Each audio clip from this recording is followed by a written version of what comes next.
குட்டி உருளைக்கிழங்கு குட்டி கத்தரிக்காய் இருவரும் நண்பர்கள் எப்போதும் ஹை ஹாய். உருளை உருண்டு வந்தது வணக்கம் என்று சொன்னது.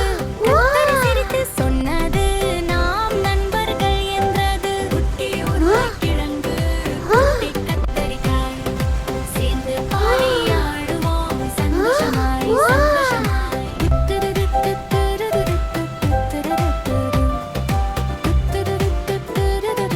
Hold on tight. உருளை This சொன்னது is நான் amazing.